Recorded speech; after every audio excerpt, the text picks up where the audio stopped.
सच मानिए हुजूर चेहरे पर धूल है, इल्जाम आईने पे लगाना फिजूल है।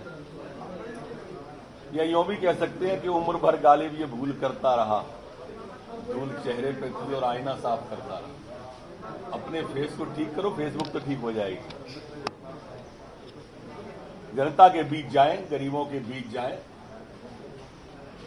पहले मीडिया पे इल्जाम, अब सोशल मीडिया पे इल्जाम, इल्जाम पर इल्जाम, इल्जाम पर इल्जाम। इसको ठीक करिए, सब ठीक होगा।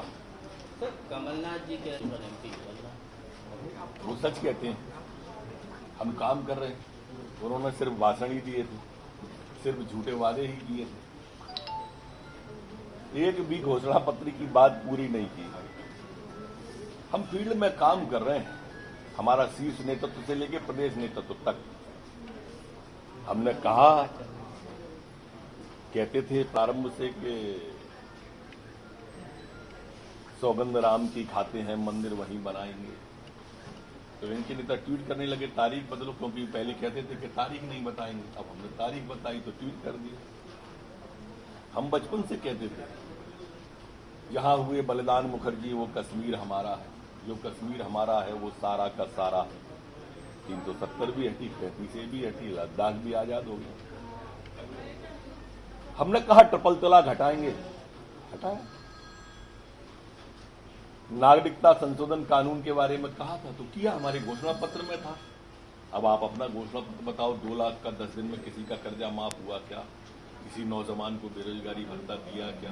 बेटियों को स्कूटी मिली का? अब जब आप सिर्फ झूठी बातें करते हैं, झूठे भाषण देते हैं, तो स्वाभाविक रूप से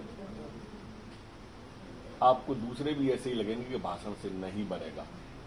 हमको बीमारू राज्य दिया था कांग्रेस की सरकार ने, दिग्विजय सिंह ने।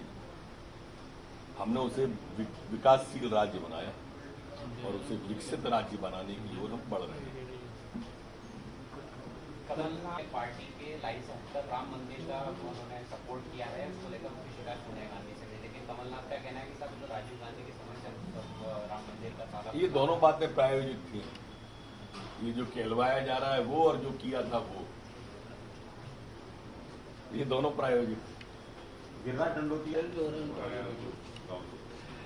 कांग्रेस द्वारा रिस्पॉन्सर्ड प्रोग्राम है ये रिस्पॉन्सर्ड प्रोग्राम बंद करना चाहिए कांग्रेस को। कार्यकर्ता दूसरी तरफ भी हैं।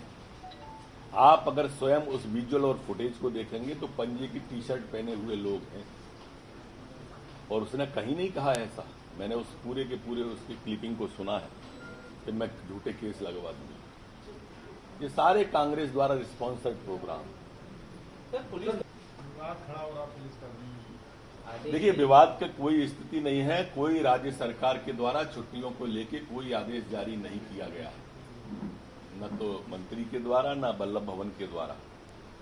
हर साल चूंकि जब मुहर्रम आता है, गणेश चतुर्थी आती है, कोरोना का संकट है, तो इस तरह के दौर में डीजीपी की ओर से कोई पत्र निकलता है, पर वो कोई ऐसा नहीं है कि जिसको इस तरह से मान लिया जाए कि छुट्टियां ही रद्द कर दी। सर, सिंधिया दौरे पे हैं सर, आज सिंधिया इंदौर के दौरे पर हैं। नगर पालिका और जो नगर परिषद के अध्यक्ष बीजेपी कांग्रेस दोनों ही आज सीएम हाउस से घेराव। सर, वो कह रहे हैं कार्यकाल नहीं बढ़ाया जा उसको रहा। घेराव नहीं कह सकते हैं, अपनी बात कह रहे हैं।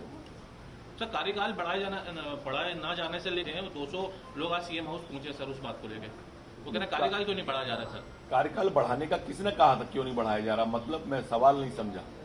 किसने कहा था? घोषणा पत्र में था या किसी ने कहा था कि हम बढ़ाएंगे?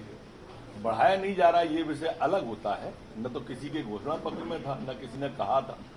अगर वो अपनी बात इस संबंध में रख रहे हैं तो उन्हें रखना चाहिए, उनको अधिकार है। सर, कांग्रेस में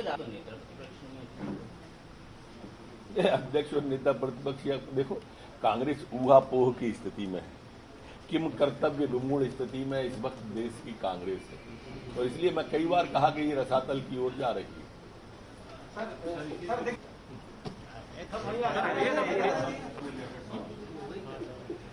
देखो, मैं एक्चुअल में हर बार आप उनकी ट्वीट की चर्चा मेरे से करते हैं, क्योंकि आप स्थान देते हैं ट्वीट को, इसलिए चर्चा हो ही जाती है। पर मुझे जो ध्यान आता है कि नेहरू जी ने ही कहा था कि शायद माननीय अटल जी प्रधानमंत्री बनेंगे, और कोई भी कांग्रेस का नेता का मैं नहीं मालूम मुझे कि ऐसा उसने कोई कृत्य किया है कि जो भारतीय जनता पार्टी और हमारे विचार का आदर्श बन सके। विधानसभा के साइड में अपलोडेड लिखा है और रिपोर्ट में विधानसभा टेक्स्ट कहते हैं कि हमने जानकारी दे दी है नेता प्रतिपक्ष कमलनाथ की है हमारे और हमने महीने भर पहले आवेदन दे दिया।